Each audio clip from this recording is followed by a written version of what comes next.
नमस्कार दोस्तों, मैं मोहन वर्मा। दोस्तों, आज हम लोग 509 का यूनिट 4 का सारांश देखेंगे। दोस्तों, आप लोगों का बहुत सारा कमेंट आ रहा था कि 509 का यूनिट 4 का सारांश दीजिए, 509 का यूनिट 4 का सारांश। तो मैंने सबसे पहले 509 में यूनिट 4 का सारांश दे रहा हूँ। दोस्तों, यदि आप लोग कोई भी यूनिट का प्रॉब्लम हो रहा हो तो उसे कमेंट करें। सबसे अधिक जिस यूनिट का कमेंट में रहेगा उसका मैं वीडियो अगली बार बनाऊंगा। तो चलिए हम लोग देखते हैं। सबसे पहला टॉपिक है इसमें भूगोल शिक्षण अधिगम का प्रयोजन।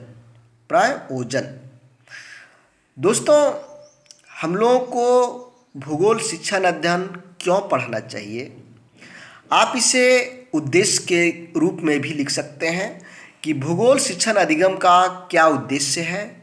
महत्व को भी लिखने के लिए इसका उपयोग आप कर सकते हैं। यदि आपको प्रश्न पूछा जाए कि भूगोल शिक्षण अधिगम का क्या महत्व है, तो आप इसको थोड़ा सा वाक्य को चेंज करके लिख सकते हैं।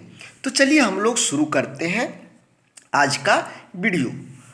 मानव एवं अन्य प्रकार के जीवों के निवास स्थल के रूप में पृथ्वी को जानने एवं समझने के लिए।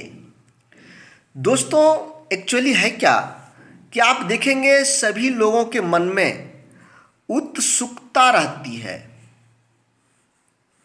दूसरा चीज जो आप नहीं जान रहे हैं उसको जानने का मन में उत्सुकता रहता है। मान लीजिए आप कहीं कुछ भीड़ देख लिए तो आपके भी मन में रहता है कि अंदर क्या हो रहा है। आप भी रुकेंगे और जाकर के देखना चाहेंगे। तो मन में उत्सुकता रहती है। तो यह उत्सुकता अन्य क्षेत्रों में भी है। जैसे मानव जो है और मानव के वास स्थान, जरूरी नहीं कि हम जहाँ पर हैं केवल वहीं पर मानव है। मानव तो पूरे विश्व में फैला हुआ है। तो दूसरे जगह के रहन सहन, दूसरे जगह के मानव के बारे में विस्तृत जानकारी, अन्य जीवों के बारे में जानकारी, उन लोगों का निवास स्थल पृथ्वी के रूप में जानने के लिए उत्सुक होता है। और इसे यदि आप जानना चाहते हैं, समझना चाहते हैं, तो आपको ये भूगोल पढ़ना पड़ेगा। तो पहला जो प्रयोजन है या उद्देश्य है कि मानव एवं अन्य प्रकार के जीवों के निवास स्थल के रूप में पृथ्वी को जानने एवं समझने के लिए। यदि आप बच्चों को पृथ्वी के अन्य जीवों का निवास स्थल, मानव का निवास स्थल को जानना चाहते हैं, बच्चों को समझाना चाहते हैं, तो आपको भूगोल की सहायता लेना पड़ेगा। दूसरा है ग्रहों की कार्य प्रणाली को समझने के लिए। ग्रह, 8 ग्रह हम लोग जान चुके हैं। इन ग्रहों का कैसा कार्य प्रणाली है, किस ग्रह में क्या व्याप्त है, इसकी संरचना कैसी है। यदि ये सभी चीज़ें आप जानना चाहते हैं तो इसके लिए आपको भूगोल की सहायता लेना पड़ेगा। तो भूगोल का एक उद्देश्य है बच्चों को ग्रहों की कार्यप्रणाली, ग्रहों की बनावट को समझाने के लिए, बतलाने के लिए भूगोल का शिक्षण अधिगम करते हैं। पृथ्वी को प्रभावित करने वाले मुद्दों की पहचान के लिए। यह जो पृथ्वी है, यहाँ पर बहुत सारे मुद्दे हैं जो इस पृथ्वी को प्रभावित कर रहा है। जैसे ओजोन परत। ओजोन परत को प्रभावित करने वाले कारक एक विश्व स्तरीय मुद्दा है। पर्यावरण क्षति, यह भी विश्व स्तरीय मुद्दा है। बहुत सारे जीवों के लुप्त होने के कगार पर हैं। बहुत सारे जीव लुप्त होने के कगार पर हैं, या बहुत सारे जीव लुप्त भी हो गए, जैसे डायनासोर लुप्त हो चुका है। तो ये सभी पृथ्वी के कुछ न कुछ इन्हें प्रभावित किया, कुछ ऐसे कारक हैं, कुछ ऐसे मुद्दे हैं जो इन जीवों को प्रभावित कर रहा है, पृथ्वी को प्रभावित कर रहा है। तो इसकी पहचान करने के लिए, बच्चों से पहचान की क्षमता को विकसित करने के लिए, बच्चे इन्हें समझ सके, जान सके और भविष्य के लिए तैयार हो सकें कि भविष्य में हमें क्या करना है, जो सभी जीवों का अस्तित्व बचा रहे, किसी भी जीव पर खतरा नहीं हो। तो इसके लिए हमको भूगोल की जरूरत पड़ेगा। अन्य देशों की संस्कृति, शहर, आवश्यकता आदि को जानने के लिए आजकल तकनीक का बहुत बोलबाला है। तकनीक इतना डेवलपमेंट हो गया है कि तकनीक के बिना हम लोग 1 घंटे नहीं रह सकते हैं, और हर जगह हम सभी तकनीक का उपयोग करते हैं, नए नए टेक्नोलॉजियों का उपयोग करते आ रहे हैं। तो कुछ ऐसे देश हैं जहां पर ये तकनीक का डेवलपमेंट, विकास अधिक तेजी से होता है, और कुछ ऐसे देश हैं जहां पर विकास नहीं हो पाता है, दूसरे देश के लोग कॉपी करते हैं। तो इसके लिए यानी अपने को विश्व के बराबरी पर रखने के लिए, विश्व में क्या प्रगति की ओर जा रहा है, आपको भी उस तरह का प्रगति करना है, बराबरी रहना है, आप पिछड़ नहीं जाएं। इसके लिए दूसरे देश की संस्कृति को जानना पड़ेगा, दूसरे देश के शहर को जानना पड़ेगा, दूसरे देश की आवश्यकता को जानना पड़ेगा, और दूसरे देश के वस्तुओं को जानना पड़ेगा, और वहाँ का क्या प्रयोग हो रहा है उसको जानना पड़ेगा। तभी आप दूसरे देश की तुलना में अपने को बेहतर कर पाएंगे। यदि आप दूसरे देश में क्या नया चल रहा है यदि आप नहीं जानेंगे तो हो सकता है आप पीछे रह जाए। तो इन दूसरे देशों के बारे में जानने के लिए भूगोल की जरूरत पड़ेगा। प्राकृतिक एवं मानवीय संसाधनों को जानने के लिए, पृथ्वी पर प्राकृतिक संसाधन भी है और मानवीय संसाधन भी है। ये दोनों का उपयोग मानव के विकास के लिए किया जाता है, मानव के कल्याण के लिए किया जाता है। तो यदि आप मानव का विकास बेहतर ढंग से करना चाहते हैं, मानव का कल्याण बेहतर ढंग से करना चाहते हैं, तो इसके लिए आपको प्राकृतिक संसाधन कहाँ पर कैसे है, इसका वितरण कैसा है, किस तरह का उपयोग होना चाहिए, इन सभी चीज़ों के बारे में आपको जानना पड़ेगा। तभी आप मानव का सही रूप से विकास कर पाएंगे और कल्याण कर पाएंगे। बच्चों में यह भावना विकसित करने के लिए भूगोल की आवश्यकता हुई, और भूगोल का एक उद्देश्य है कि बच्चों को ऐसा सक्षम करें ताकि वो प्राकृतिक संसाधनों के बारे में जान सकें, मानवीय संसाधनों के बारे में जान सकें, और इसका उपयोग कैसे उपयोग करना है, कितनी मात्रा में करना है, इनका उपयोग करने से क्या दुष्परिणाम होगा, और यदि हम इसका उपयोग नहीं करेंगे तो हम कितना पीछे रह जाएंगे। इन सभी चीज़ों को जानने, समझने और बच्चों को उस लायक बनाने के लिए भूगोल आवश्यक है। विविध कारक को समझने के लिए जो स्थान दर स्थान बदलता है, मैं राजस्थान के रेगिस्तान की बात करता हूँ और बिहार के मैदान, जो समतल मैदान है, गंगा के तट का मैदान, यहाँ की बात करता हूँ, और एक हिमालय के तटीय प्रदेश जहाँ पर प्रायः बर्फ़ से ज़मीन ढका हुआ रहता है, ये पृथ्वी बर्फ़ से ढका हुआ रहता है। अब तीनों का यदि तुलना करेंगे तो देखेंगे यहाँ ये तीनों में बहुत सारा अंतर है। राजस्थान का रेगिस्तान में जहाँ बालू ही बालू आपको नज़र आएगा, चारों तरफ बालू ही नज़र आएगा, पानी की कमी मिलेगी, खजूर के पेड़ मिलेंगे, ऊँट मिलेंगे। वहीं आप बिहार चले आए गंगा का मैदान की ओर, यहाँ पर चारों तरफ लहलहाते खेती मिलेंगे, लहलहाते खेत मिलेंगे, किसान आपको खेती करते हुए मिल जाएंगे। और जब हिमालय के तटीय प्रदेश चल जाएंगे, जहाँ पर अधिकांश समय बर्फ से पृथ्वी ढका हुआ रहता है, वहाँ का जीवन देखेंगे। तीनों में अंतर होता है। तो ये अंतर होने का कौन कौन सा कारक है, इसको समझना है। विविध कारक जो स्थान दर स्थान बदलता है, देखिए बदल रहा है, स्थान दर स्थान बदल रहा है। क्यों बदल रहा है, इसको समझने के लिए बच्चों को समझाना है यदि कि विविध कारक कैसे बदलते हैं, इसके लिए तो आपको भूगोल शिक्षा अधिगम करना पड़ेगा।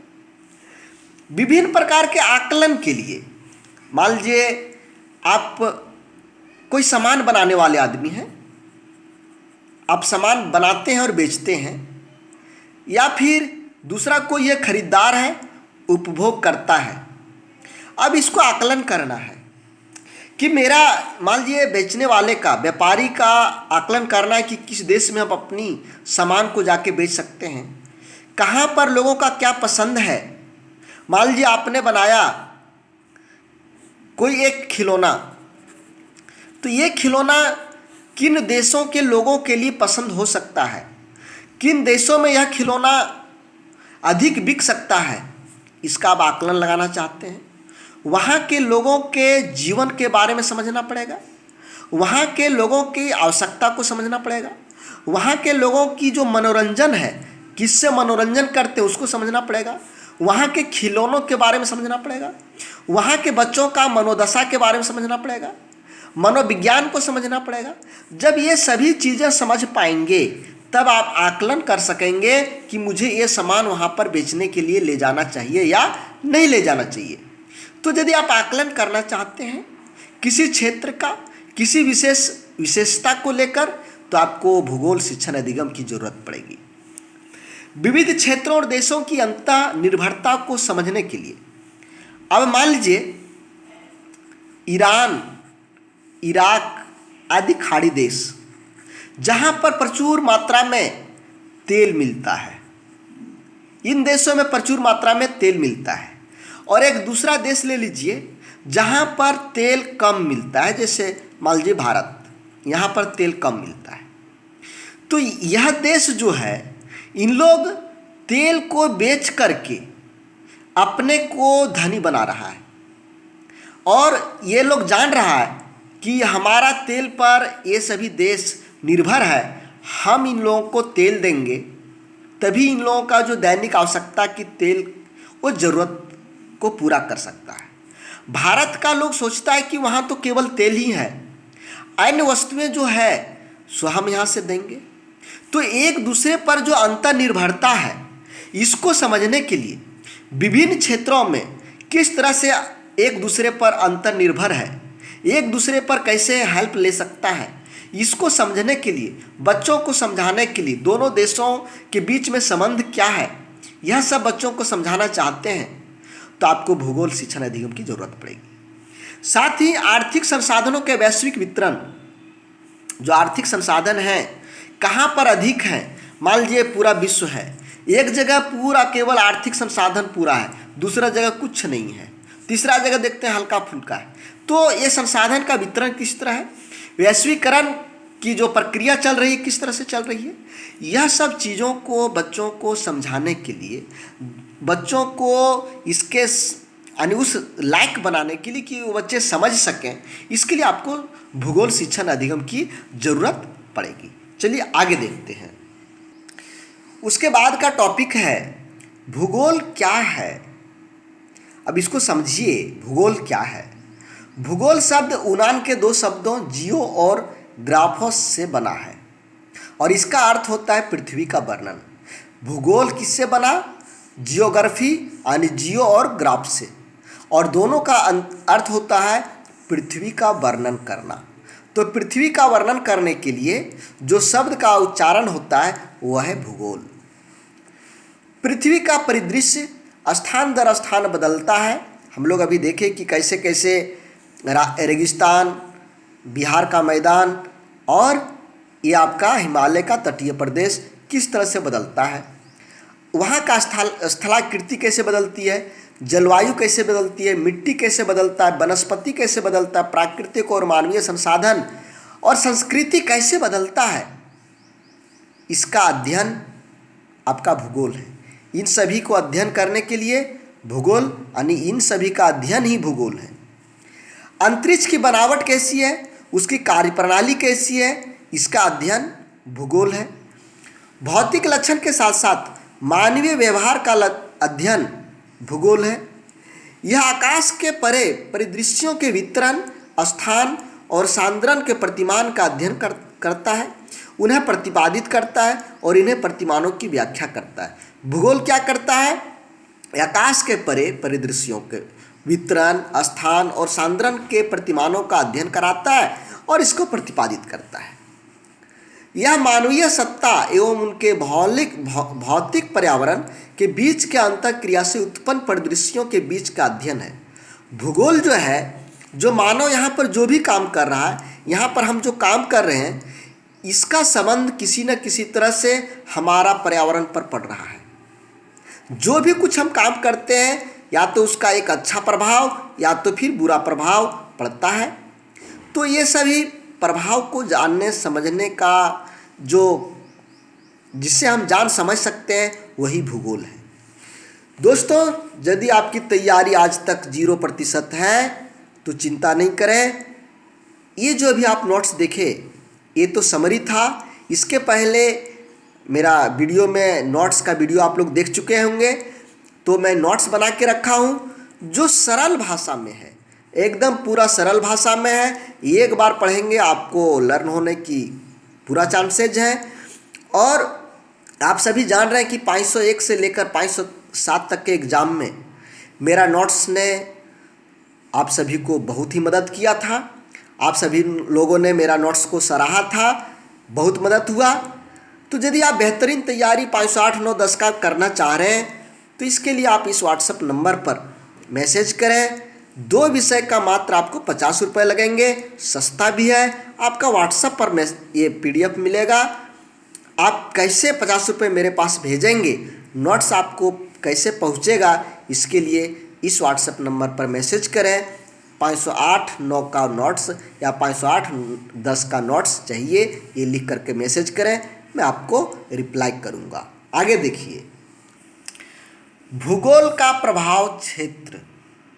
भूगोल का 3 प्रभाव क्षेत्र माना गया है: भौतिक भूगोल, मानव भूगोल और प्राणी भूगोल। हम लोग एक एक करके देखेंगे। पहला आता है भौतिक भूगोल। फिर से देख लीजिए, भूगोल का प्रभाव क्षेत्र, 3 प्रभाव क्षेत्र: भौतिक भूगोल, मानव भूगोल और प्राणी भूगोल।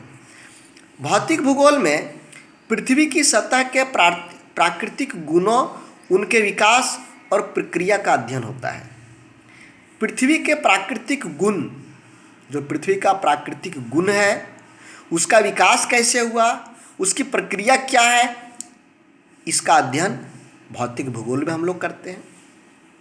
जलवायु के बारे में, वायुमंडल की संरचना के बारे में, मौसम की जानकारी के बारे में, ये सभी जलवायु विज्ञान के अंदर करते हैं, जो भौतिक भूगोल के अंतर्गत आता है।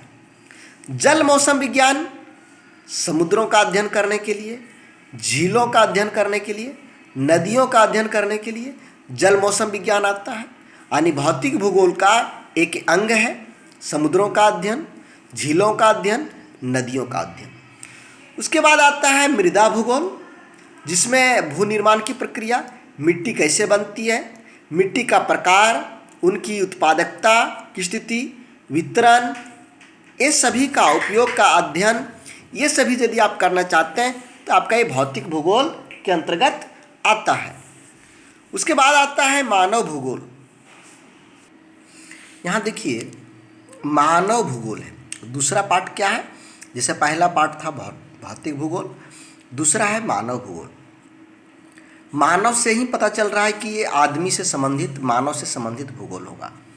यहाँ पर मानव का सामाजिक सांस्कृतिक भूगोल आता है। इसमें लोगों की सामाजिक गुणों के बारे में, विशेषताओं के बारे में, सांस्कृतिक के बारे में अध्ययन किया जाता है।